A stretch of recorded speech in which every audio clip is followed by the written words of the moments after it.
Attam jirtu daawwattoota ONN sagantaa nama ilaaluudhaaf deemtan sagantaa Oromiyaa Kaleessa irraa boru jedhudha. Wanti nuti irratti har'a mari'annu haala biyya keessatti naanna'aa ture torbee lamaan kana keessatti keessumaa immoo ajjechaa nafxanyaan naannoo baay'ee keessatti keessaa gobba naannoo Oromiyaa tokkoyyuu nafne egaa isa lolaa fi qawweedhaan walitti deemanii lolan otoo hin ta'in keessa mootummaa Abiyyi ta'anii warra beekaa Oromoo ajjeesanii Abiyyi irratti mootummaa caasaa Abiyyi irratti nama kakaasuudhaaf jechuu fakkaata. Maaliifin har'a summiin daa'ima gara haayiskoolii jirtu itti naqanii ijoollee nama hospitaala jiru akka namni irratti kaka'u gochuudhaaf mootummaadhuma amma Abiyyi gaggeessu kan federaal jedhamu isa bira darbanii isa keessa jiru isa keessas immoo darbanii naannoo Ambootti akka nagayetti ijoolleedhuma Oromoo poolisiidhuma Oromiyaatuyyuu ijoollee xiyyiitiidhaan fixaa ture. Kun hundumtu raajiidha. Namni kun kanayyuu ofirratti argaa hin jiru. Keessa saawuu gaafa isaan ajjeesan hin beeku. Kanaan duras ajjechaa yeroo 2-3 irratti tattaafataniiru. Egaa kana kaafnee taasifnaa ciminaa fi laaffina Abiyyi gara fuulduraatti immoo mootummaan isaa kun amman bubbulaa yoo akka isaan namni baay'een odeessu yoo Abiyyi jiraachuu baate biyyin baddi jedhanii akkuma zamana Haayila Sillaasee yoo Haayila Sillaaseen kufee sireen socho'eetu lafti socho'ee lafti lafarraa uummanni lafarraa dhuma jedhanii odeessaa turan warri odeessus jiru. Walumaa galatti egaa kaka'umsa nafxanyaa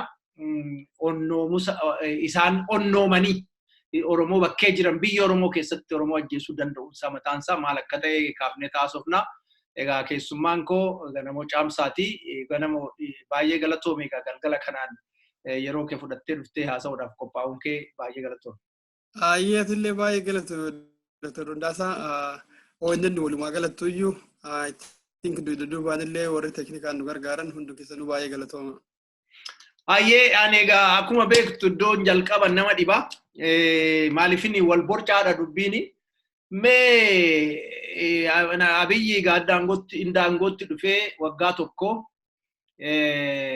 kitaaba sin barreessaa akka filosofariittis akka nama raajuuttis ofimaa warri kitaaba isaa dubbisan baay'ee homaa wanti keessaa argamu maddamariin sunis yaada Mallas Zeenaawwii faa yaada namicha Francis namicha Japan sana faa yaada Peentee faa kana walitti qabeetu baase faa jedhama. Innis waan milkaa'u fakkaatu as garagalee immoo keessa isaa ta'anii uummata kana beekaa ajjeesuu amma Biraanuu Naggaa faa Doorzee kanaan dura bitanii Walaayittaa Doorzee Manooritii durii karaarra ciisu bitanii Oromoo ajjeesaa turan akkuma yaadattu Finfinneetti bara 2018. Kana hundannaa ilaaltu akka dogoggoroota amma Abiyyi hojjechaa jiru ennaa irra teessee ilaaltu hammam deema sitti fakkaata? Iddanni deeme immoo maaltu dhufa jetteetu gabaabumatti ilaalta? Bal'aadha kaawwanni kun amma diteelii keessa gad deemuullee nama barbaachisaa waggaa tokkoof walakkaa kana keessatti waan tahaa ture. Kallattii Dr. Abiyyi qalqabumarraa ka'eetiin gaafa filamu dubbate achiin booda mootuu piraaktikaalii qabatamaan waan inni godhaa ture.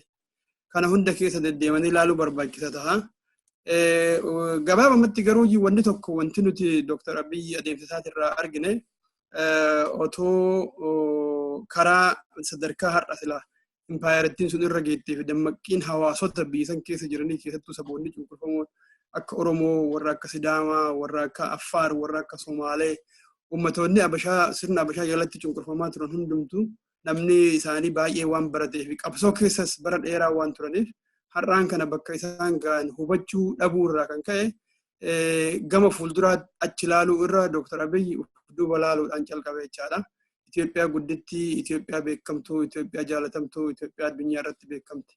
Achitti deebinaa sirna kaleessa sanitti deebinaa sirna nugusoota warra akka Minilik Haayile Sillaasee ka jiruun calqabe. Wanni sun akka malee daangaa malee isa miidhe. So dogoggorri guddaan tokko seenaa empaayaratti sanii qajeelatti waan beekuu fi qabsoo ummatoota kanaa waan qajeelatti beekuu hin fakkaatu jechaadha. inni akka taaktikaatitti namoonni gariin akka jedhanitti uummata Amaaraa kan ofitti qabuudhaaf jecha kana godhee warri jedhan ni jiru. Akka ammootu adeemsa isaa keessatti waa hedduu piraaktikaalii qabatamaan wanni inni hojjete yoo ilaaltu waan taaktikaaf godheen fakkaatu dhugumatti waanuma itti amanuu fi yookaan immoo dogoggoruma hubannoo hanqina hubannootiin waan godhe fakkaata maaliif taaktikaal otoo ta'e afaanuma qofaan jedhee hojiidhaan waan akka hojiitti hiiku silachaa akkuma tooftaa qofatti otoo ta'e fakkeenyaa fi siidaa Haayile Sillaasee dhaabuun afaan Amaaraa akka afaan agartee daa'imummaa irraa ilmaan ijoolleen sabaaf sablammoota marti baratan karaa ministeera barnootaatiin dhiibbaa gochuu yaaluun siidaa mana Minilik ammootu galma sana haaromsuun akkasumas ammootu warra amma muudamee aangoo gurguddaa harkaa qabu biyya san keessatti influential play jecha akka silaa dhiibbaa guddaa qabaachuu danda'u mana seeraa ol'aanaa keessatti pirezidantiin amma jirtu sun warruma naftanyaa irraa ta'uun pirezidantiin biyyaa maqaadhaaf dubartii ta'aa jedhamu malee simboolikaali dubartii ta'aa jedhamu malee garuu ammootuyyuu sabootuma duraan olaantummaa qaban irraa muudamanii achi ta'anii jiru. Ministeera barnoota kan amma duratti jenne san akkasuma ammootii kan nagahaa kan gubbaa taa'ee Itamaajoor jedhamee kan waraana gubbaa taa'u kunniin isaan kunniin hundumtuyyuu akkasumas dabalee warri gorsitoota Dr. Abiy warra saayikooloojistii namicha Dr. Meerat Dabbaba jedhamu dabalatee akkasumas namicha amma kan qeessichaa kan afaan Oromootiin dubbachuu fi waanuma amantii waaqaatuyyuu barsiisuun yakka jedhee namicha balaaleffatu warra akka Daani'el Kibret kana fa'aa of jalatti qabatee deemuun Dr. Abiy calqabumarraayyuu karaa dogoggoraa deemuudhaa fi uf duuba deebi'uu uf duuba ilaaluu isaa baay'ee namatti agarsiisa jechaadha. Achiin boodas keessattuyyuu uummata Oromoo almost gaafii isaa completely waan silaa uummanni keenya agartee baroota shanan dabre qeerroon Oromoo gaafataa turan tokkichuma isaatuyyuu ajandaa godhatee bakka irraa dubbataa hin turre kun ummatoota cunqurfamoo biroo warra akka Sidaamaa fa'aas mirgeeree murteeffannaa isaanii irra ejjetanii gara nama 400 akkan ajjeesanii gara nama immoo 1000 lakkaa'amu hedduu hidhanii kunniin hundumtuu wanni garsiisu akkasumas immootuyyuu heeraa fi seera biyyattii mataa isii Itoophiyaan heera dura jiraattee heera kana malee jiraachuu dandeetti. Heerri kun barbaachisaa miti. Sadarkaa jechuu mara hunda gahee daangaa fi eenyummaa biyya amma jiru kana koomishina daangaa fi eenyummaa qoratu ijaarra jedhee kanas seeraan ala waan seera hin guunne ijaaree dhimma Finfinnee irratti koree murteessuu danda'u kan jedhu waanuma seera hin guunne seeraan ala tahe hunda ijaaraa ture. Kunniin hundumtuu wanni garsiisu Dr. Abiy dandeettiinis beekumsaanis qophii akka hin ta'in waa baay'ee nama akeeka jechaadha. Karoora takkas akka qabaataa hin turre. Ila dhiifama waama tokko joonjii nama sammuu namaa keessa jiru baay'atee akka duratti ati tuqxe namni tokko isinii hin galle namni kuni istiraateejiidhaaf itti yaadeetu deema malee waan Oromoo ganee miti kan jedhan qabu. Namni baay'een akkanatti amana warri isa utuban. As deebitee immoo amma warra Amaaraa afaan Amaara ofiin jettu ijoollee Laalibalaa kana Itiyoo 360 fa'a irratti inni argitu. Ina manan isan jedhu iyyuu namanan maaliifin sobaniitu tokkummaa jedhanii istiraateejiidha nu qabataniiru. Inni immoo biyya balleessina jedhus humna qabatee galee Finfinnee ta'a. Inni kunis immoo sobee tokkummaa jedheet keessaa Jawaarii fi Abiyyi deebi'anii kunoo nu qabatanii aangoorra jiru kan jedhu kan odeessu. Garuu kana lamaan innaa wal bira qabdu isa qarqaaru warri isa qarqaaru Abiyyi Oromoodhaaf gaariidha garuu fakkeessuuf godhe malee jedhu. Warra Amaaraa immooti isuma warri isa qarqaaran jedhu kana shakkaniitu gara jibbaatti deemu. Oromoo dheengadda immoo dirree dhawaa dhaqeennaan ni dubbatu inni argitu maal jedhaa ani qabsoo hin ganne jedha. Immoo darbeeyyuu eenyu nama tokko gara lixa Oromiyaatti akka hin duune Laggasaa Wagii fa'aa akka hin duune Daawuditti meen turee jedhaa obbo Daawudis hin haalle dhuguma nutti meera jedhu. Namni kun egaa amannaa kana hunda wal bira qabdee ilaaltu dhugaan isa kamii sobni isa kamii si jechisiisa miti. As garagalee immoo waa'ee afaanii ji'a ja'a keessatti argitu afaan Oromoo irratti hojjechaa jirraa. Ani qabsoo hin gannee jedha. Garaa biraa garuu hawultii Minilik himaa ijaartennaa jedhan immoo maali beekee Minilik sun Oromoo urgaa jedha.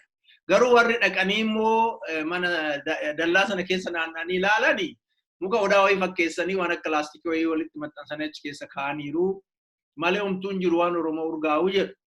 Innaa kana ilaaltu kitaaba isaa innaa ilaaltu amma waggaa tokko walakkaa kana inni hojjete isa jechaa dhiisi. Jechaa fakkeenyaaf warra isa jeesuudha jedhe jeneraalota hiikee gadhiisee koloneel Gammachuu Ayyaanaa fa'aa immoo hin hidhe.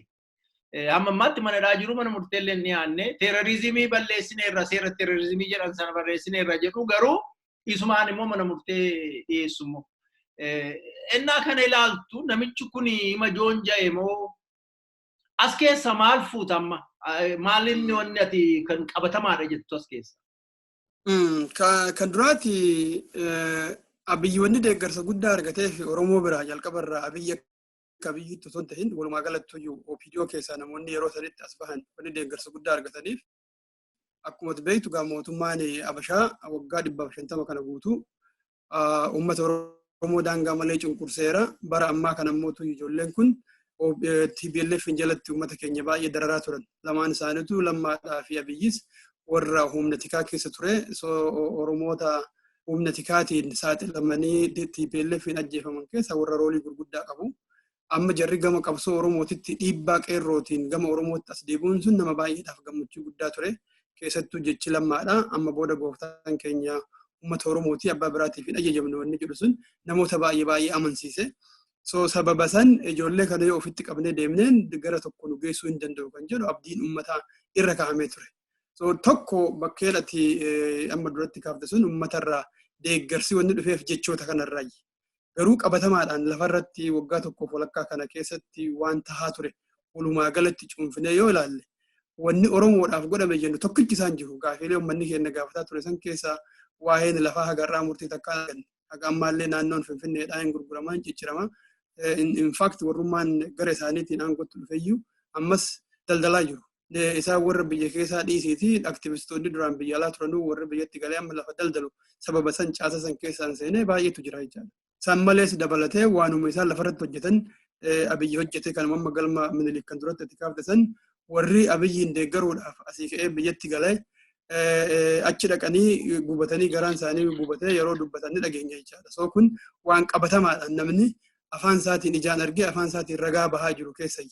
So Oromoodhaaf wanni takkayyuu tahaa akka hin jirre warrummaan silaa hin deeggarra jedhee biyya alaatii galee keessattuu warri aktivistoota akka malee mormaa akka jiran dhiyeenya kanayyuu fuulduratti mul'atee jira. Warra akka Profeesar Isqaal calqabarraa mormuu calqabe keessaa tokko. Biyya alaa warra turan keessaa ammoo Dr. Tsaggaayee akkasumas Dr. Ittaanaa warra mormaa turan keessaa tokko. Dhiyeenya kana ammoo ijoollee sadii kan OMN irratti affeeraman Hamzaa Booranaa, Hamzaa Waariyoo akkasumas ammoo Dammaqa Nagaasaa warri kunniin warra duraan hin marxifatee mootummaan OPDO kun gara tokko nu geessuu danda'a jedhanii warra abdataa turan keessaa garuu haala qabatamaa lafarratti deemaa jiru waan arganiif fedhii uummata Oromootiin faana watakka hordofaa akka jirre hin jirree fi humna nafxanyaatiin to'atamuu waan arganiif afaan guuttatanii akka humna nafxanyaatiin mootummaan kun to'atamee sodaa guddaadhaan akka inni marfameetiin hin deemaa jiru dubbatanii jiran. So ragaa qabatamaa warruma silaa isaan deeggaruuf isaan gargaarra jedhee galarraayyuu arginee jirra jechaadha. Speekuleeshinii kan barbaachisu. Kan biraan mootuyyuu waan ammate duratti kaafte kana. Biyya san keessatti impaayaratti san keessatti koomaandi poostiin calqaba Oromiyaa irratti kan calqaba akkuma Dr. Abiyyi dhufeen otoo xiqqoo hin bubbulin gaafa biyyatti galu sababeeffatanii Oromiyaa irratti bilbilli kee jeccitaa jirti. Calqaba labsame jechaadha. Hanga ammaa namni Finfinneetti dhagahamu. Ejjidduun ciccitaa tureeyyuu neetworkichi kee. Ammallee moo? Itti fufi jidduun hin citaa. Itti fufi. So namni obboleeyyan ofiituu dhaquu dadhabee Finfinnee keessatti yeroo maatiin boo'u arginee jirra. Gujii keessatti Boorana keessatti mana uummata irratti gubuudhaan obboleeyyan wal afotti gudeeduudhaan haadhaaf abbaa bakka takkatti ilmaaniif abbaa wal biratti ajjeesuudhaan haga ammaatu kun itti fufee jira jechaadha. Oromoon bu'aa takkitti iyyuu irraa argachuu otoo hin ta'in miidhamuu qofatu itti fufee gama warra kaanitiin ammoo saayikoolii isaanii akka malee ijaaree waan bara wayyaaneetitti hin ta'in nafxanyaan bara waggaa 27 keessa guyyaa takkayyuu mataa ol qabattee kan hin beekne sababa adeemsa Dr. Abiyyi fi deeggarsa yaadaa kan inni Itoophiyaa dullattii fi kan kaleessaa deebifne jedhu kana hamilee guddaa ta'e kennee fi Finfinnee keessatti uummata keenya jeeqaa turanii baalaa daraas kan jedhu saniin ijaaramanii akkasumas ammoo biyya Amaaraa naannoo isaanii keessattuu Minjaar, Mansee, Goojjam, Gondar keessatti milishaa leenjisanii milishaa isaanii kana fidanii qonnaan bulaa fakkeessanii Oromiyaa keessatti naqanii rasaasaa fi qawwee Oromiyaa keessaa bitanii charchii keessatti dhoksanii akka dhiyeenya kanatti uummata keenya irratti dhukaasaa jiran argaa jirra jechaadha. Kun hundumtuu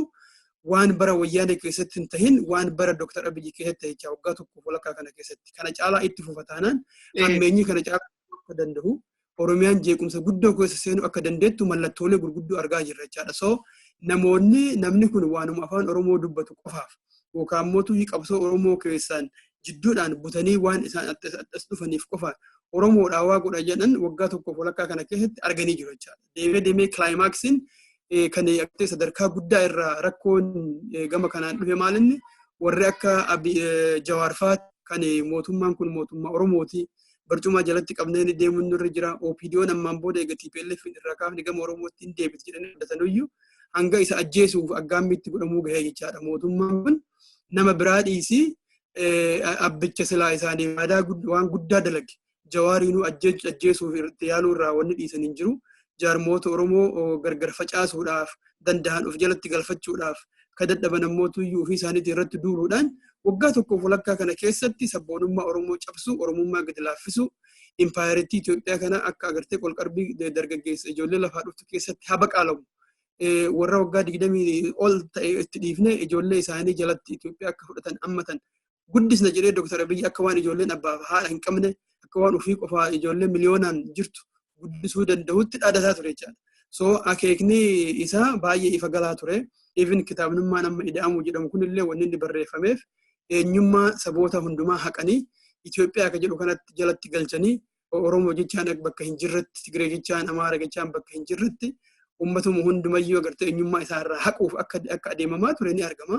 Baay'ee wanni nama dinqu keessaa waa'een kitaaba kanaa it's not even an academic book. Kitaaba agartee warri akaadaamishaanii intellectualiin irratti haasa'ee qormaanni irratti godhamee eeyyee wanni kun uummataaf faayidaa qabaachuu danda'a. Dinagdeedhaan gama siyaasaatiin hawaasummaadhaan beekumsa gurguddaa babal'isuu danda'a jedhamee kan jedhame iyyuu miti. Kitaaba akka fikshiniitti barreeffame dabballeen isaanii akka agartee akka kitaaba wannaatitti akka kitaaba gaadaa fi isa kana jalatti bulaa waan jedhuun bifa saniin dhiyaate jechaadha. No academic input waan takkayyuu wanni beekumsa ilma namaa silaa keessa jira jedhaniitiin hin jedhamu kun yuunivarsiitii tokkottuu yookaan kolleejii tokkottuu yookaan piroofeesarri tokkoyyuu waan gulaalee eeyyee beekumsa guddaa akkana of keessaa qaba waan jedhu of keessaa qabu dabballoota amma biyya alaatii warra amma haarawaa galaniif warra biyya keessa jiru fakkeenyaaf warra akka obbo Leencoo Baatiifaa warra amma haarawatti dabballee Dr. Abiyyi ta'an isaan qofatu faarsaa argaa jirra jechaadha. So kana waan ta'eef waa takka waan kitaaba keessan keessa beekumsi hin jirre. Baay'ee qabxii gaarii kakaafte garuuti amma beeyani abukaattoo Abiyyaa of godheetanii dhiyaadhaa jedhu. Fakkeenyaaf dheengaddantaa dubbatu ani kitaaba sana kan hin barreesse namni dubbisee yaada isaa akka irratti kennuufi malee nama irratti fe'uufi miti. Dur garuu innaa wayyaaneen ture kitaaba waraqata barreessaniitu walgahii irratti akka dubbifnu godhanii achumatti waraqata sana hambifatu namni biraa hin beeku jedha. Wanni kun evanjelikan yaadatta dureenna baabiliin tokkittuma nama qeesii tokkicha qaba. Namni biraa hin beeku waan baabilicha keessa jiru.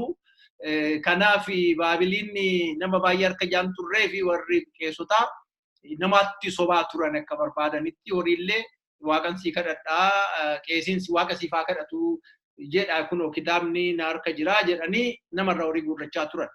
Of bira darbiteewu ilmaan keetiifis kadhadhu jettee kan faltaadha manaa keetiifis abbaa keetiifis horii kaffalaafi turte. Sanaan bisuufi jedha biyyi. Kanaaf kitaaba baasnee namni argu jedhee tan gaditti baasa. Wayyaaneen dhoksiteetu dabballoota fiddee dabballootuma leenjifti dooktireenii isa dhokataa ture.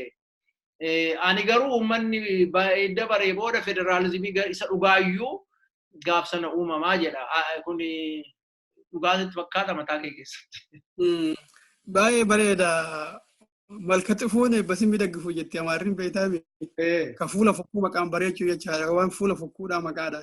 Dr. Abiy wanni inni yaalaa jiru wantichi yaadni fudhatama argataa hin jiru. Kanaafuu akka inni kun fudhatama argatu akkamitti waa diddibee namatti bareechee mi'eessee uummatatti gurguradha yaada jedhu inni kun tooftaadha. Garittuuyyuu adeemsa isaanii keessatti yoo yaadatta ta'e otoo kitaabicha kanayyuu gabaa irra eebbisanii hin oolchin dura ooradii dabballee isaanii itti cuuphuu calqabanii turan. So Adaamaa keessatti cuuphinsi calqabamee ture. Tigraay keessatti cuuphinsi calqabamuudhaaf yaaliin godhamee warri Tigraay ati eenyu kan jedhu isumayyuu mataa isaa tuffiirraa kan ka'e itti didanii Amaara keessa naannoo Amaaraa keessatti cuuphinsi calqabamee ture. So erga cuuphuu calqabaniin haga danda'ameen cuuphaan kun akka gadi fagaatu babal'atu kitaabicha dhaadheessuudhaaf dabballoota haarawaa argatan kan biyyaatii galee fi warra biyya keessaallee fidanii faarsanii kitaabicha Dr. Abiy kunoo yaada haarawaa yaada mo'ataa biyyattii akka ceesisuu danda'u fidee jira. Kanaan booda isa jalatti bultuu kanarra kana caalaa yaadni jabaan hin jiru.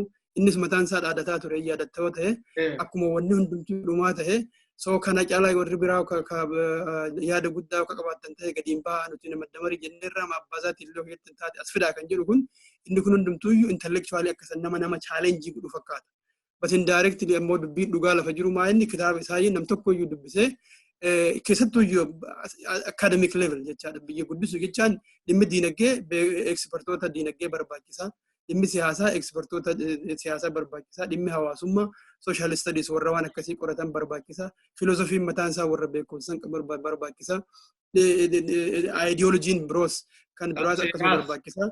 Namni professional ta'e, namni ogeessa ta'e tokkichummaan isaatu kitaaba yaada irratti hin kennin fikshinii kitaabota adda addaa keessaa fuudhanii walitti sussuuqanii yaada isaa lafa kaahan fideeti amma booda Itoophiyaan kanaan bultii karaa kanatu karaa prosperity irra nu geessu yookaan ammoo badhaadhina irra nu geessu nuti ammaan booda waggaa 10 Itoophiyaa agartee sadarkaa shanaffaa biyyoota sadarkaa shanaffaa irra jiran Afrikaa keessatti achirra geessuudhaaf karaa kanaan deemna kanaan bulla kan jedhu fide.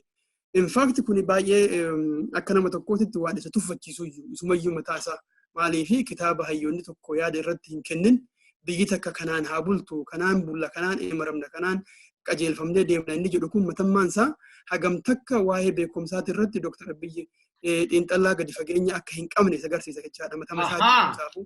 Dubbii kootti naa dhufte jechaadha. Warra kanaan dura naa dubbachaan ture barreessaa ture sociopathic yookiin lunatic warra jedhama warra mataan isaanii waan ofii isaaniitti sammuutti yaadan tokko dhugaadha jedhanii fudhatan. Namni kun egaa waan ofii dubbatu sana hundumaa ofis ilma waaqaa akka Yesuusii kana abbaa ati dhiira wajjin hin ciifne waaqarraan dhalee jetteetu dubartiin himte Yoosef fudhatee Yesuusiin ilma waaqaati jedheetuma guddate. Inni kunis immoo haati kun nugusa taataa naan jettee dhuguma ishiiti jedhee deengada dirree dhawaatti Oromoo keenya keessatti haasa'u. So namichi kun ennaa kana haasa'u tokkoffaa amaneetuma ana malee namni hin jiru jedhe akka namicha Rumeeniyaa sana yookiin akkuma Mangistuu Hayilamaariyaam fa'aa anatu beekaa waaqa gaditti lafa kanarratti kan waaqni shoome namni waaqni muude anaa jedhee fudhateera sanni soba'uu miti jedhee deengada dirree dhawaatti haasa'u dirree dhawaatti. Garuu ani innatama jettee hundumtuu naa fudhatama. Garuu iddootti ani hubachuu dadhabu egaa warra hayyuu wanati jettee dubbattu siin tuffataa jechaadha. Siin tuffata. Otoo tuffachuu baatee itti kennaa ilaalaa jedhaa irratti haasa'aa jedha too. Isa seera beekus, isa federaalizimii beekus, isa maalis hin mari'achiisa. Hoo xiqqaate wayyaaneen akkas gochaa turte. Isas hin goone kanaafuu namni akka koo beekumsa qabu hin jiru biyya kana keessa jedhe amanaa jecha. Tole hidha jedhe garuu ani nugusa fakkaadhu jedhe. Ani ilma qotee bulaati jedhe immoo as deebi'e.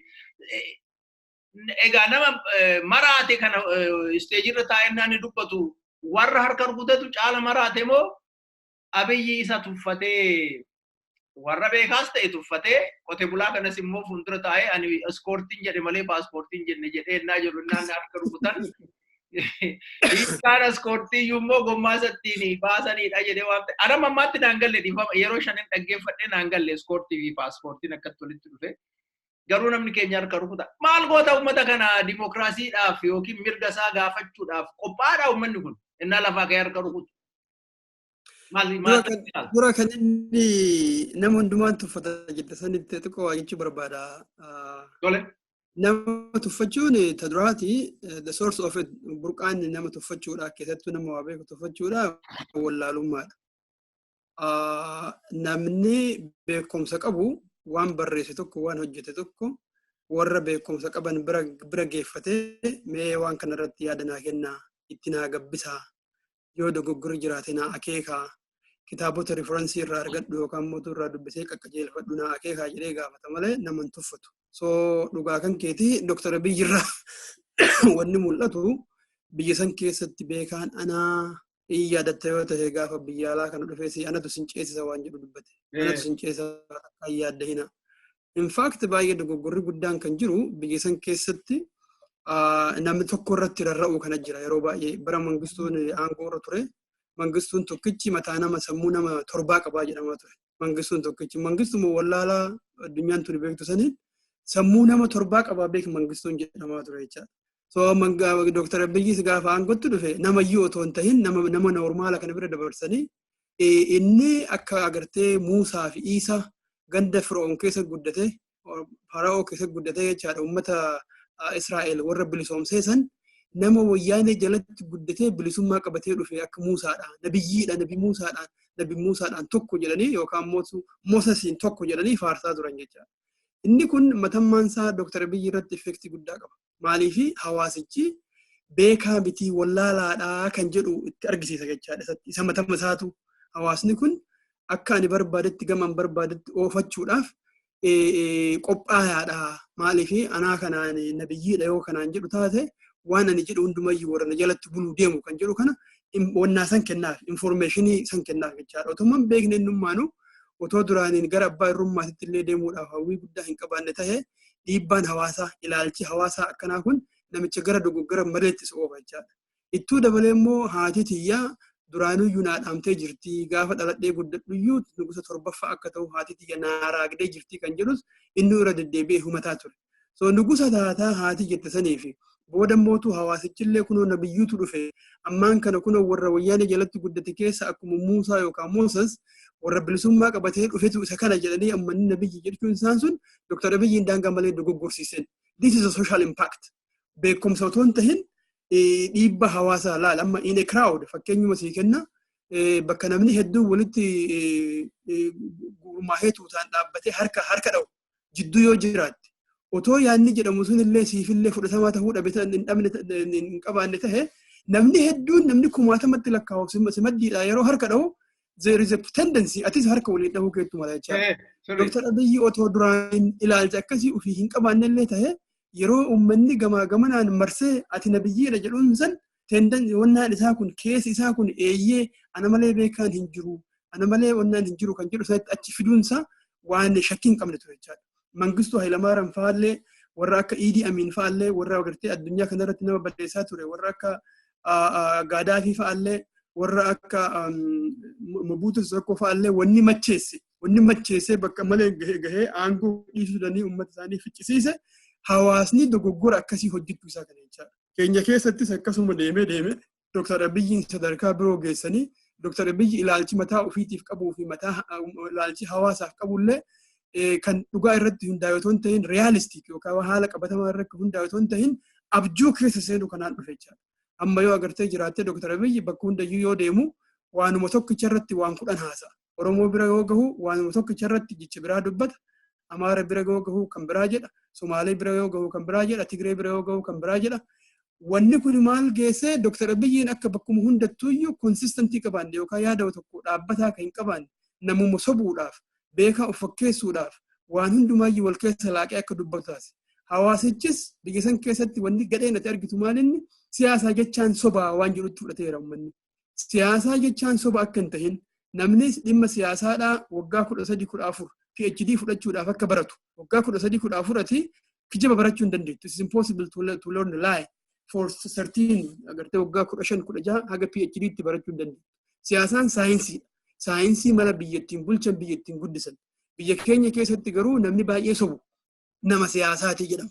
Amma Dr. Abiyyi baay'ee waan sobuuf uummanni biyyaatuyyuu namni siyaasaa akka isaa hin jiru sadarkaa jedhutti geesseera. Nabiyyii qofayyuu miti even akkuma nama siyaasaatittuu baay'ee sobiinsa isaatirraa kan ka'e kun immoo siyaasaadhaa miti maal akkana jechuun isaa beekuma takka gadhee miti siin jedhan sobiinsa san jechaadha. Wanni baay'ee sidin mootuu namni akkana jedhu kun uummata amantii hordofu. Meelaat uummatni biyya keenya harki 80-90 uummata amantii waaqatti amanu. Amantii kiristaanaa ta'e amantii musliimaa ta'e. Innummaan sheeka jettuun innummaan paappaasii jettuun namicha kana yeroo inni akkanatti sobu hin dinqisiifata. Sobni mootuu dhooggaadhaa jedha amantii isaa keessatti. Namichuma sobni dhooggaadha jedhu santu namicha sobu kana garuu dinqisiifatee akka ati jala deemtu akka hawaasni jala deemu hawaasicha hawata jechaadha. So amantiinis hin jirtu jechaadha. Akkasii yoo ilaalte amma oromummaan amantii matammaan isaaniitu iyyuu waan itti amananuu hin qaban dhugaattiin amanan waan jechuudha nama geessa. So kun rakkoo the cultural crisis yookaan immoo jeequmsa aadaa gama amantiitiinis gama aadaatiinis gama beekumsaatiinis hawaasa keessatti babal'atee jiru kanatu carraa kenneef jechaadha Dr. Abiyyi. Ilaalcha siyaasaadhaaf namni qabu siyaasaan soba jedhee kan namni ilaalu kun kama biraatiin nammootu nama tokkicha irratti rarra'uun amma duratti waan tokko kaaftee turte yoo Dr. Abiyyi kan hin jiraanne ta'e biyyattiin maal taati jedhee namni sodaata kateetti soda. Kun rakkoo guddaadha. Uummanni 100 miliyoonni kitilli 110 nama tokkichaa gadi jechaadha. Ilaalcha kanatti olaalta namni kitilli 110 nama tokkichaa wal qixaa miti jechuudha. Akkuma duratti mangistuu duratti nam 7 caala jenne san amma mootu kitilli meeqa miliyoonni meeqa Dr. Abiyyi tokkicha hin gahu carraa hin qabnu kan jedhu kanatti odeeffama jechaadha. In fact inni kun jaarmoota keessa iyyuu jira. Sadarkaa biyyaa qofattoo otoo hin ta'in jaarmoota Oromoo kana keessa yaadattoo hedduun isaanii namoota tokkicha rarra'aa jiraatan jireenya isaanii guutuu. Jeneraal Waaqoon gaafa lubbuudhaan jiru jaarmayni Jeneraal Waaqoo malee nama biraatiin hoogganamee hin beeku. Kan jaarran abbaa guutuu abbaa gadaa itti hoogganaa ture isa malee nama biraatiin hoogganamaa hin beeku. Even abaa umayyuu fudhattee nama 2-3 caalaa hoogganamee hin jiru haga amma. Morra mallas warra TPLF fudhatte ammas innis nama tokkicha. OFC yoo fudhatte ammas nama tokkicha yookaan nama lama. So generally trending biyya san keessa jiru reality lafarra jirtu namuma tokkicha irratti rarra'anii deemuun yeroo hedduuf waan jiruuf yoo wanni sun hin jiraanne ta'e namichi sun gaafa bade yookaan yoo miidhame yookaan yoo dhukkubsate wanni sun waan bade. Jaarmoota nama duratti maqaa keenya kan yoo ilaalte warra akka fida warra tokkummaa warra akka Sisaayifaa fakkeenyaaf gumii hoogganaa ture Sisaayii dhabamnaan gumiinis hojii dhabama.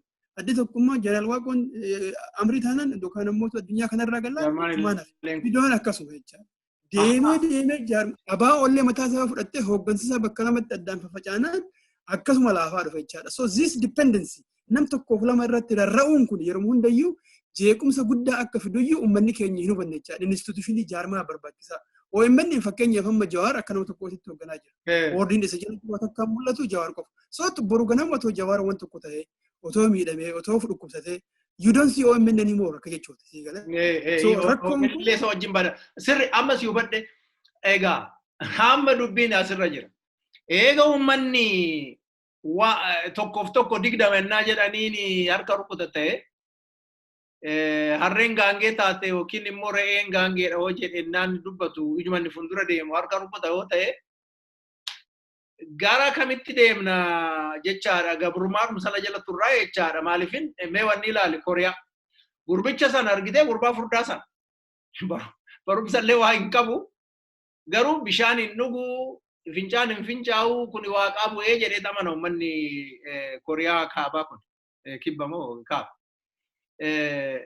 Abiyyillee sadarkaa sanaan ga'ee uummanni kun waanumanni jedhu hundumaa harka rukuta ta'ee yoonni waa ta'e biyyatu bada jedha ta'ee haa ta'uuti immoo inni keenyaa fayyaalessa ta'ee nama tokkichaaf harka rukuta ta'ee warri isaa immoo duratti immoo aangoorra ture kun akkana naftanyaa amaarinyaa sobtuu kun immoo aariyaa isuma amma sila namichumtaan Oromoo ta'uusaa beekan illee aaranii Itoophiyaan badaa jirti jedhanii ennaa wacan ennaa argitu impaayirittiin kun bututaa deemti jechaadha.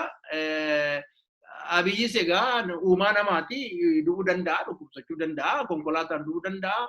Warri immoo isuma keessaayyuu immoo dubbii xaxanii gammachuu ayyaanaa si ajjeesuu fi Daawud Ibsaa fa'aa aangoo qabannaan ji'a 3tti aangoo qabanna jedhaniiru jedhanii jara hunda'uu akka inni jibbu godhan bobaadhuma isaa jala jiru jechaadha malee gammachuun Abiyyi waan ajjeesuufis hin qabu. Gammachuu ayyaanaa fa'aa sirrittan beeka akkuma sitti dhiyaadhu itti dhiyaadha. Namichi sun wanni akkanaa hin qabu ture. Wama tokko nama ajjeesaa dhiisiti nuffee ture iyyuu innoo galeetuma nagaadhaan barcuma kudhan yoo arganne guddaadha jedhee nama dubbachaa ture. Obbo Daawud Fayis kanuma nagaadhaan fidnaa waggaa baay'ee ala turreerra jechaa turan. Isuma keessa warri jiran garuu ijoolleedhaan summii laatu. Inna ijoolleen harka kennan jettee karaa lixaa kana ol baatu xiyyiitiin mataa keessa dhaanee akkashiin ol hin baane gochaa turani. Warra harka kennattee ajjeesanii tumaniitu fixanii. Isa kaan immoo sanqallee jiru manadha. Warri poolisiitti makamte gara 500 wayi. Har'a manadhaa jirti. Innaa kana ilaaltu namichi kun of dhiitessee hayyuudhaan innaa ofiin jedhu diina immoo bobaasaa jala taa'ee Oromoo wajjin akka inni wal shakkee Oromoo irratti diina ta'u. Amma fakkeenyaaf naannoo Amaaraa innaa hiriiree baan argiteetta. Namni hunduu qawwee qabatee tuba. Qawwee isa akkam jijjiiru. Finfinneetti qawwee galchuudhaan na tattaafatan kan qabaman guyyaadhaan isaan. Oromiyaa keessatti garuu gaafa Abiyyi dhufee aangoo irratti bahee jalqabee kan inni adamsee amma adii wayiis fidateeraa jiru faranjootas nama humna biraatti kadhatee ajjeesaa jiru Oromoodha. Akkanatti ammamitti fufuu danda'a jettamee fakkeenyaaf. Haala amma jiruun ammam fufaa? Yoo fufuu dadhabee hoo maal ta'a Oromoon fayyaalessummaa sanaan hin hidhanne namni biraa hidhateera. Eeboollee fudhatee gadi bahuu dadhabee naa ciisee Adaamaatti nama meeqa du'e? Deengadda. Ofirraa otoo hin dhoowwin jechaadha manni irratti diigame. Akkanatti harka isaa duwwaa taa'ee diina hidhatee qophaa'e kana namichi inni kunis immoo ofuma keessaa diina too qabu boru du'uu kan danda'u haalli Oromoon deebi'ee garba ta'amoo deebisnee immoo jaarmaan biraa uumameetu uummata kana immoo gaggeessee immoo deebi'ee ijaara waggaa 50 fixee immoo jennamoo garamitti deema. Kan harka dha'uu sana irratti dura xiqqoo isii waa jedhee achiin booda jaa gara gabboodaa kana irratti biyya san keessatti haalaa fi amala namaa kana yoo laalte hammeenni cunqursaa irraa kan ka'e baay'ee miidhamuu sababa uummataa irraa kan ka'e uummanni hidhaa fi ajjechaa waan sodaatuuf fakkeessa jala dabruu barbaada. Qajeelatti argita kan. Otuma namicha hin jaalanne si jaalannaa jedhuun bara mallasii yaadattoo ta'e gaafa mallas du'e Tigreen humnumaan nama gadi yaafteetiin imimmaan bookisaa turte.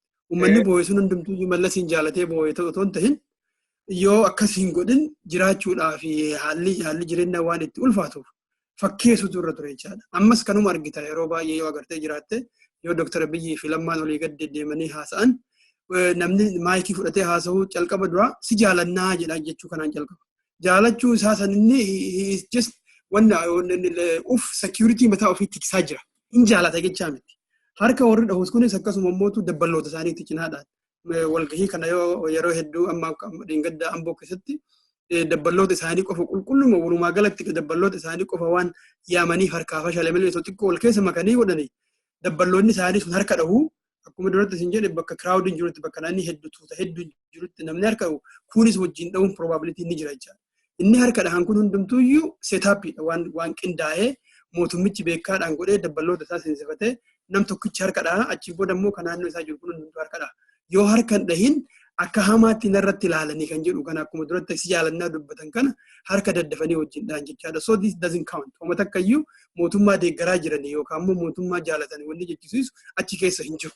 Soba waan ta'eef mootummichis uummata sobaa uummatichis ammootuyyuu akka rakkoon guddoon irra hin geenye akka hidhamne akka qabeenyi isaa irraa hin saamamne mootummicha sobuudhaaf si jaalanna kan jedhu kan itti fakkeessa.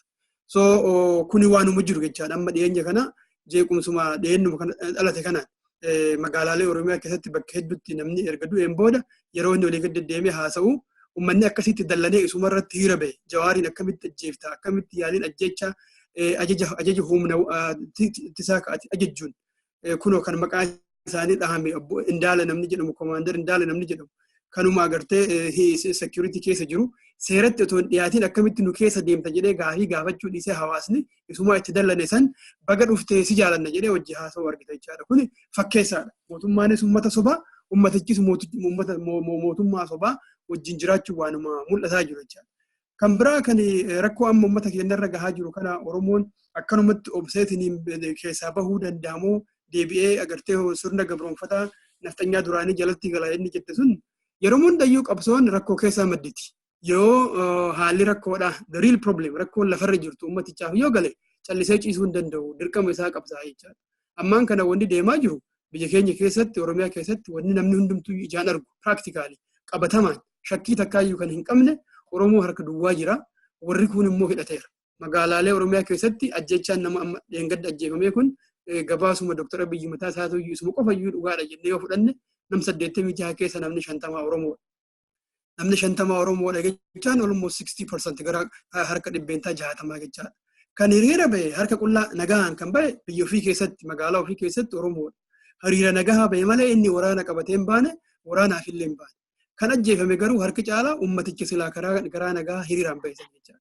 Kan ajjeesaa jiru humna biraa ta'uu qulqulleessisitti garsiisa jechaadha. Maaliif uummanni kun hiriira nagaa bahe malee nama ajjeesuufis wanis ajjeesuufis hin baane kan itti dhukaafamaa bahe ture immoo isaanitti. Beekaadhaan Oromoo maqaa balleessuudhaaf jecha Oromoos walitti gargalchuudhaaf amantii adda addaa warra qabus walitti gargalchuudhaaf jecha charchii keessa seenanii uummata hiriira bahee hiriiraan deemu itti dhukaasan. Itti dhukaasanii ka'anii charchii keessaa ammoo lallaban.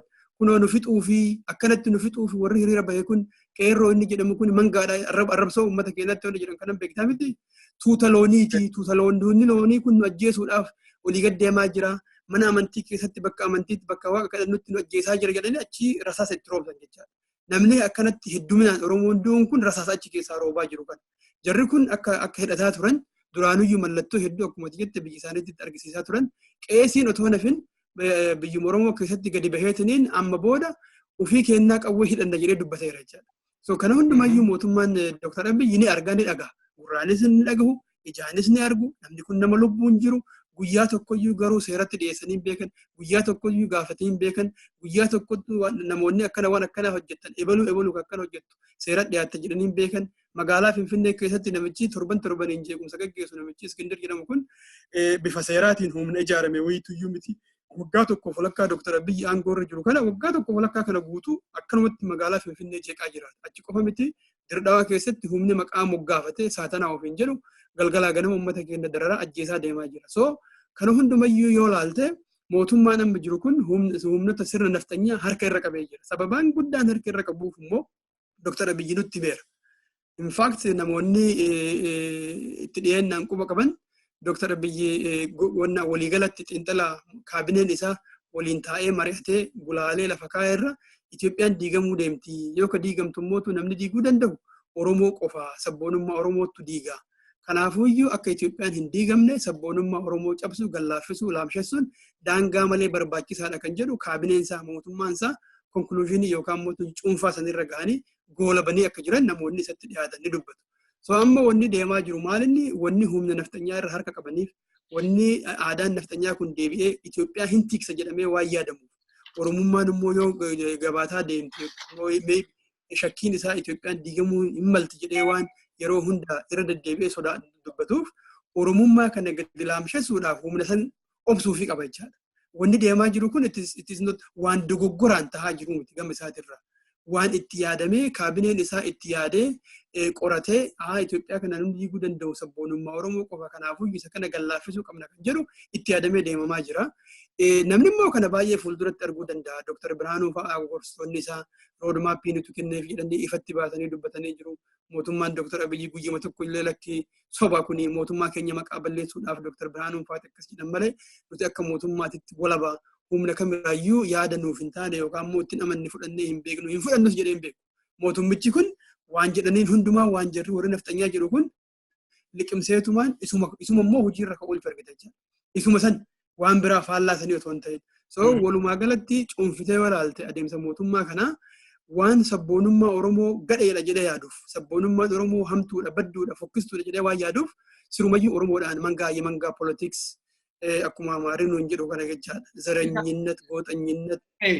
Isa sumatu barreesse maali? Mucayyoon innaa walaloo dubbistu si'achi taa'eetu jedhee gadi ganama immoo ba'ee mangaa hiqaraal wanti mangaa kun hin hafa mangaadhaan deemuun jedhee isumatu dubbatee walaloo isaanumatu barreessee intalattuu kenne natti fakkaata. Garuu ani egaa gara dhumaatti deemnaa isaan keenya gara dhumaati. Yoo cuunfinee ilaalle amma fakkeenyaaf gaafa maangootti dhufee jalqabee rooppilaadhaan tumaa turanii wannis immoo asiidii adda addaa keemikaalii adda addaas irratti gargaaramaniiru waboorratti. Kun immoo lixa Oromiyaa qofa miti amma Boorana Gujii waltajjii Oromiyaa kan akka Meettaa Amboo Jalduu Dabaratti ijoolleen lolaa jiranii amma dheengadda nama 4 qofa nu jalaa ajjeesanii jedhee mootummaan Abiyyi fudhannaa dubbatu ijoolleen 27 ajjeefne jedhe. Oromoon lolachaadhuma jira karaa jiru hundumaa'u. Naftanyaan immoo karaa tokko isuma amma Jawaar hojjetullee ammuma amma Jawaar hojjetellee warra Ijipti toorii kennee fi Arabatu duuba jira maaloodhaa kan jedhani odeessisu. Eega uummanni kun fayyaalessa ta'ee waanuma argeen ka'ee harka rukutee ennaammoo namni ajjeesu akka re'ee akka hoolaatti qalamee jedhee gartokkeen ciniinnatee ka'eennaa qabsaa'u inni kaan immoo akka loonitti ennaa qalamu karaa biraa immoo diinni immoo hidhatee ennaa akkasitti qophaa'u ennaa soba kijiba odeessu impaayirittiin bututtee gaafa deemte akkuma isaanuu sodaatan Itoophiyaan yaxxanfuun jedhanii akkuma isaan jedhanii Itoophiyaan isaanii jechuun caasaanii abaabileen isaanii ijaare Amaarinyaa olaantummaa godhuu Ortodoksii sana Itoophiyaan biyya kiristaanaati Itoophiyaa kiristaan daseet jechuun suni gaafa hafe isaan badan jechuudha. Gaafa afaan Oromoo dubbatan. Garuu biyyattii bututaa jirtu kana keessatti immoo in argitaa namootiin jala kaatanii mindaa argatanii jiraatan kijibdoonni galaniitu Oromoodhaa mirga hin kenninaa daa'ima amma namicha Jundii jedhan tokko Amiin ani dhugaa amma na fagaatee deema jedhee takka yaadeen beeku akka namaatti akka Oromootti wajjin haasa'ee beeka duri. Oromoodhaa mirga kennuun dimokiraasii kennuun daa'imaa fi taabileetii dooseejii guddaatti kennuudhaafaa jedhanii warra dubbatan leencoo baatis Amaarinyaa haasa'u dhageessetta. Kana caala Oromoonumti maalirra dhaabbateetu iyyuu Dr. Abiyyi qeeqaa waan hundaa arganne irra iddoo jedhutti egaa yaada 1000 tokkotu iyyuu wal xaxee jira jecha. Otoo akka kootiiti impaarettiin babbaddeetu Ortodoksiinis lammata nurratti fincaa'uu dhiifteetu naannoo keenyatti namni hunduu qixxee ka'ee lolatee afaan koon dubbadhaa aadaa koon dubbadhaa federaalizimii barbaadanii waan walitti makan teenyee taasofna isinis achuma deema nurraa'uu ka'a naftanyaadhumaa nu deema nurraa maal qabdu iddoo hundaa'uu jechuudha bar akkuma samoona bara 2016 14 Isaanoo fiduu beekis sama jettasanii isaatan jettasanii naftanyoon nuun fidu. Garas deemaa jira inni suni kan akkaataa adeemsa impaayirettii yoo laalte duratti waa hedduu kaaftee turte argitee Amaarris yookaan immoo warri sirna naftanyaa leellisus nuun taane Abiyyii nuun quubsine jedhu jettee turte. Wanni isaan jechaa jiran Abiyyii waan isaan barbaadan hojjechuu hanqatee otoo hin ta'in maqaa Oromoo jedhu kana galma san keessatti arguun barbaadan. Maaliifii maybii saayikooloojii Oromoo kaasee Oromoon abdii ofirratti horate waan amma dura nuti isa keessatti gad awwaallisan ol kaafachuu isaatti mala kan jedhu sababa Abiyyi otoo ta'in sababa hawaasni kun injifannoo fidadheera jedhee waan yaaduuf injifannoo kana keessatti mootuyyuu qalbii duraan nuti cabsine san gadhaantummaa nuti keessatti barreessine san irraa qulqullaa'ee caalatti qabsoo qabuu danda'a kan jedhu waan sodaataniif Abiyyiin san caalaa dhiibbaa itti gochuu barbaadaa jiran otuma inni waan isaan barbaadan godhu kana caalaa of duuba deebisii heera biyyattii kanaa haqii federeeshinii amma maqaa sabdaneessaatiin jiru kana warra akka Oromiyaa kan in fact federeeshinii haqi jechuun waan biraatii miti beek Gondar duruu turte Gojjam duruu turte Tigraayis duruu turte kan haarawaa jedhanii isaan yaadan Oromiyaadha fakkeenyaaf so Oromiyaan kun akka hin malletti uummata Oromootiif bal'attee Itoophiyaan guddoon kennamteef waan ta'eef Oromiyaa diigiidha waan biraatii miti magaafin as keessatti uummanni Somaaliis duruu naannoo ofiitti bulchaa ture uummanni Sidaamaas bulchaa ture garuu rakkoon isaan rakkoo guddaadha jedhanii yaadan Oromiyaa kanatu bal'inaan uummata Oromootiif kenname kanammoo Tigreetu wayyaanitu badhaaseeni dadda fi isanurraa diigii akka Itoophiyaan nuti barbaannu jiraattu Oromiyaa keessa mootu nuti bal'inaan jiraanna mirgi keenya as keessatti nu yaalaa samameera kan jedhu kana duulli guddaan jiru impaayirettii san hin jijjiirra inni jedhu kun konstituushinii jijjiirra hin diigna inni jedhu kun waa'ee Oromiyaati malee waa'ee kutaalee biraati miti biroo duraanuu turan isaan warra duraan hin ture sunneen so amma dhiibbaan Dr. Abiyyi irratti gochuu barbaadanii fi daddafee hatattamaan jeequmsa kana keessa bakka dursanitti akka isaanii deebisuuf malee daarekshinii san yookaan immoo kallattii san Dr. Abiyyi hin qabanne kan jedhu irraa miti garuu hatattamaan akka ta'u barbaadan Gama Oromootti yoo warra amma duratti jette kanneen hedduun isaanii biyya alaa gaafa jiran hojii qabaataa horan turan. Akkuma dubbachuudhaaf. Waaqayyoota kennaa ni beeknaan. Hojii barbaaddacha biyyatti deebi'an. Jundiin atoobisii oofaa ture leencoo baatii takka hojjaa qabatee hin beeku umaaruma isaa keessatti hojjetee hin beeku. Naagala waan isaan lamaan kana qofa jiru osoo hin ta'in baay'inni isaanii warra aktiivistootii turan amma biyyatti warri dachaan kalafallee OPDO irraa fudhatanii hanga tokko deebisanii gurguratan kunneen hojii qabaataan turre biyya alaatti. Tokkoon isaa hojii qabaachaa ture. Barbaadachuu deebi'uudha. Sirriidha.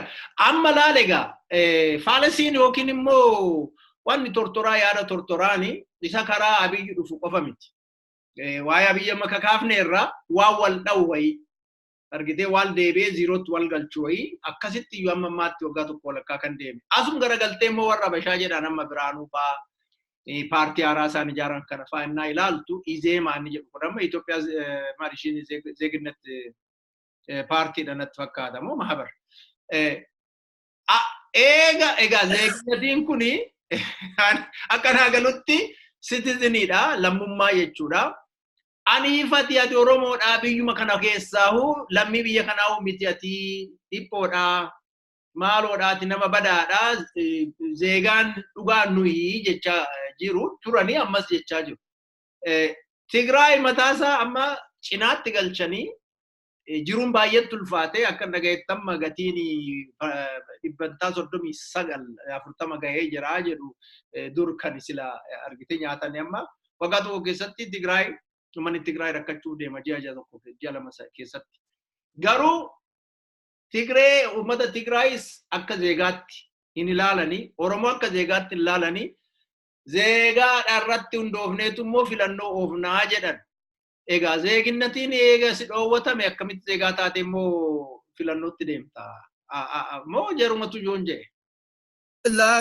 Jarri kunneen warra mana beeknu haarawaa miti maqaa jijjiiratan.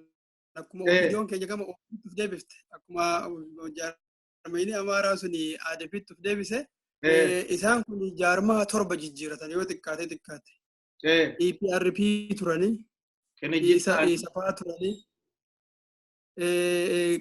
Qastadaammanaa turanii Kinijjet turanii Gimboot 7 turanii deemanii har'a Izaamaa gahanii jaarmaa 7 maqaa jijjiiratan malee konteentiin sanum keessi isaa yaanni isuma dursan yaanni yaaduma waggaa 60-70 deemsisaa duran kana jechaadha.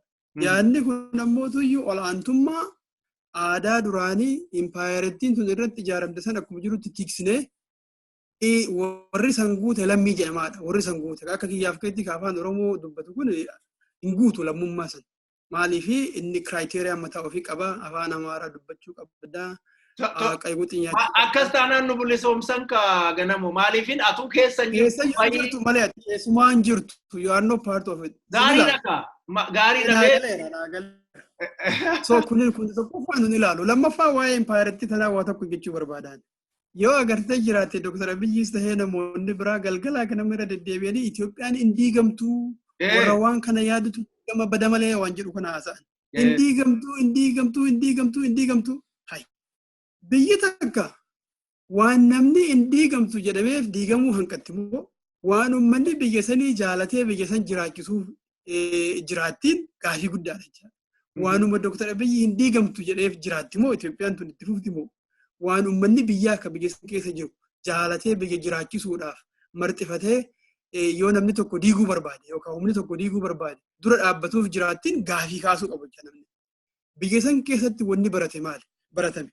Yoo ani aangoo gadhiise biyyin diigamti. TPLF waggaa 27 guutuu yoo nuti bakka kana hin jiraatin biyyattiin diigamti jedhaa baay'ee. Yoo mallas aangoo gadhiisu taate TPLF isin badaa biyyattiin isin baddi jedhamaa ture. Bara mangistuus yoo mangistuun yookaan Isafaan hin jiraatin Itoophiyaan hin baddi jedhamaa ture. Baruma baraan humni aangootti dhufe yoo ani aangoo irra hin turin hin baddi jedha. Inni amma yoo otoo abiyyi otoo waan tokko ta'e otoo dhukkubsate Itoophiyaan akkam taate jedhamu sun achirraa madda. Kaadiree mootummaatu dabballoota mootummaatu akka yoo inni achii badee biyyi battuutti uummata amansiisuu yaalan jechaadha. Bara mallasis akkasuma ture. Bara akkuma wayyaanee gaafa wayyaanee bulchitu akkasuma ture. EPRDF kan amma gaafa aangootti as fidan Jawaaroo kenna kana fa'aatu as fide Alternative biraa waan hin jirreef EPRDF kana reformisti achi keessaa barbaadanne warra waasu suphu kana barbaadanne aangoo irra tursiifanna gaafa jedhamu ilaalchuma kana dhufe jechaadha. Ilaalchuma waanuma achi ture kana malee wanni biraa hojjechuu hin danda'u jedhu. Jijjiiramaaf qophii akka hin ta'in garsiisa sammummaan namaa. Jijjiirama dhugaadhaan humnuma agartee an tortoree jira. Kana booda bulchuu hin danda'u. Badiin amma ture turtuntu kiyya. Ani shororkeessaadha jedhee humna amane. Dr. Abiyyuu nu dabalatee jechaadha paarlaamaa irratti. Isumaan atummaan nu bulchi atummaan nu ceesise sadarkaa jechuutti gaafame jechaadha. Kuni aadaa badduu, aadaa gadhee, aadaa agartee kanuma jiru malee kan biraa wata akka fiduu hin danda'u jedhu kana already political culture aadaa siyaasaa biyya sadii ta'eera jechaadha. Even namoonni beekoo jedhamu, bebbeeka jedhamu addunyaa kana keessa olii gaddeemanii muuxannoo argatanii dargaggeessa dabalatee warra akka Jawaaruyyuu dabalatee kan ati argitu lakkii ati humni kun tortortee jirta aangoo gadhiisi filannoon hatattamaan deemee uummanni abbaa barbaade haa filatu jechuu manna. Jaarmoonni waggaa 27 guutuu maqaa kanaan hidhaman warra akka Profeesar Mararaa, warra akka Obbo Baqqalaa, warra humnoonni biraallee aboo isin warra nu hidhaa ture dhugaa keessanii tortortanii jirtu aangoo gadhiisaa filannoon hatattamaan deemee paarlaamaan kun faca'ee uummanni haa filatu jechuu manna. Atummaan nu ceesisii jedhanii isuma nama ajjeesaa ture sanii.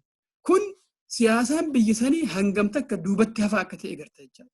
Biyya gurguddate keessatti nama ajjeesaa baatee, nama fixaa baatee, ofii keettis amantee ani shororkeessaadha jettee aangoo irra turuu dhiisi. Dubartii takkaa wajjin dogoggoraan yoo aki guyyaa tokko qunnamtii saalaa gooteeyyuu aangoo irraa badda. You have to resign. Lubbuu nama ajjeeftee qabeenya namaa saamtee ani shororkeessaadha jettee amantee dhiisi waan biraa dhiisi waan xixiqqoon agarsiitu aangoo irraa nama kaasite jechaadha. Biyya keenya keessatti wanni ati argitu maalinni warrummaan islaam mormitoota yookaan morkattoota jedhaniyyuu ofirratti abdii akka hin qabne ofirratti mataa isaa hawaasa irratti akka abdii hin qabne uummanni kun ofiin of bulchuu danda'a nama isaan malu filachuu danda'a jedhanii akka isaanuu yaadaa hin jirre si garsiisa. Wanni akkasii kun immoo abbootii irreetiif balbala bana. Warri amma akka obbolammaa Dr. Abiy yookaan ammoo humni TPLF ka Tigraayitti galii achi boqotee taa'ee ammas aangootti deebi'uudhaaf bololu kun hundumtuyyuu abdiin inni qabu maalinni uummanni kun jijjiirama akka isaan jedhanii san fiduu hin danda'anii raadikaal cheenji yookaan ammoo humna kana buqqisanii achi nu kaasuun deemanii ammas filannoo itti aanu irratti numatuyyuu manipuleet godhee deebi'ee aangootti deebi'a kan jedhu kan abjuu qaban. Dr. Abiyyi maal jedhe dhiyeennuma kana waa'ee filannoo gaafatamnaan ma'aazaaniittiin jedhamtu gaafattee jennaan filannoon dhufu maal ta'a sitti fakkaata jennaan akkuma bara 97 namni hin du'a garuu nutti mufuunaa. This is what he said. Indana sabatu ሰዎች ይሞታሉ ግን እኛ እንቀጥልበታለን ጅቸ ካን አርጊተርታ ፍለኖን ጅሮ ይቻላል ቤዚካሊ ሶ አመሞቱ ያገርት ጃርሞኒ ሞርኮቶታ ኩኒን አከዋን ፍለኖን ጅራቹ ደንደው ፍለኖን ሀቃ ጅራቹ ደንደው ሃዴን ዋትቡ ዋንጀዱ ከነ ወደሰ ነምጭ ሰምብረዩ ተሬ ሄር ፍለኖኑ በርባቂሳ ሚቲ ቢዮኒ ወጋ ሶደም ወጋ አፍርተመ ፍለኖ መለ ጅራተን ጅሩ ሰደር ላል ጀቾተ ከነ ሌላ ለማስ ዲን አጀፍነቱ ማን ittifuufna isa jedhuufi ammas mootu biyyoonni waggaa 30 guutuyyuu otoo hin filatin filannoo malee jiraatanuu hin jiru inni jiru kanaafuu nutis otoo hin filatin itti fufuu dandeenyaallee jedhaa jira jechaadha. So kana hundumaa yoo ilaaltu humnoonni silaa morkattoota dorgomtoota jedhaman kunniin matammaan isaanii uummata kakaasanii uummata warraaqsanii uummata akka inni gara filannootti deemu gochuu dhiisanii mootummichummaan kun akkuma godhee otoo nuun deeme yoo akkas hin ta'in Itoophiyaan hin diigamti. Nuun jirru jechaadha beezikaalii nuun jirru waan nuti hin jirreef namni jiru isuma kanatu nuti tiksa akka jechuu barbaasa jechaadha. So tokkoffaa impaayera Itoophiyaa diigamuu dhabuun fedhii hawaasaatti irratti hirkata. Uummanni bal'aan biyya san keessa jiru Itoophiyaa keessa jiraachuu hin barbaada yoo jedhe Itoophiyaan ni jiraatti. Yoo uummanni bal'aan biyya san keessa jiru ammoo hin barbaannu jedhe Dr. Abiyyi ofis yoo ajjeese namni tokko ajjeese inni nuyyuu fidee of ajjeese Itoophiyaan jiraachuu hin dandeessu. Yoo Oromoon hin barbaadin yoo Amaarri hin barbaadin yoo Tigreen hin barbaadin yoo Somaaleen hin barbaadin yoo Kambaataan yoo Sidaamaan hin barbaadin Itoophiyaan Dr. Abiyyi barbaadeef yookaan ammoo humnoonni naftanyaan gareen xiqqoo wayii barbaadeef hin jiraattu. So kuni uummatatu murteessaadha jechaadha. Amma biyya san keessatti mirga hiree murteeffannaa uummataaf kennu wanni sodaataniif yeroo baay'ee they are not confident on the people. Uummanni waan nu hin barbaanne filatee bilisa bahuu malaa. Impaayerettiin tun karaa nu barbaanne otoo hin ta'in karaa nu hin barbaanne eeguu dandeetti kan jedhu kana. Sodaa akkasii kan hundumayyuu dimokiraasiif qophii waan hin ta'iniif mirgi hiree murteeffannaa kabajuudhaaf qophii waan ta'iniif galgalaa ganama inni diigamtii kana nama afoo qabu jechaadha. So Itoophiyaan diigamuu dhabuun uummatarra hundaa'a malee namoota sanniin irratti miti kan jedhu kaasuu barbaade. Baay'ee galatoomii Ganamoo Caamsaa dhugaa dubbachuudhaaf marii gaarii fi barumsa guddaa uummanni keenya irraa argata jedhetanii yaada. Egaa akkuma inni seensarratti kakaasee Oromiyaan yookiin uummanni Oromoo maal keessa akka ture hin beekna. Har'ammoo maal keessa akka jirru hin beekna. Isa lamaan kana irratti dhaabbannee boreen keenya maal ta'uu qaba kan jedhu irratti haasa'uu fi akka looniitti oofamuun suni hafuutu irra jiraata. Namni jaadhuma afaan ifatee dhufee isin fuuldura taa'ee dubbateef keessa Oromoon keenya harka rukuttanii warri immoo jaarsa jedhamtanii wanni bullukkoo Oromoo uffattanii dhuftanii birrii 250 guyyaadhaan ijaasinii kan falaniif dhiiga lammii keessanii kana irratti qoostan keessaa'u Ambootti har'a bahaati Abiyyi mufachiifne dhiifama nu godhi jedhamee jedhamuun sun amma akka nama gaddisiisu garuu uummanni Amboo akkuma yeroo kaanii dhugaa dubbachuudhaaf gootummaadhaa fi hayyummaadhaan gadi bahee nurraa badaa jedhee ari'ee keessaa'u gurbaa ijoollee gadi baatee kana godhaa jettus tumanii amma hospitaala warri jirti galatooma uummata Oromoo uummata Amboo inni kaanis akkamatti itti fufuudha qaban jedha oduu sobaa Jawaar irratti odeeffamu ONN dhuma miidiyaa keenya kana irratti yookiin OMN irratti odeeffamu soba malee dhugaa miti.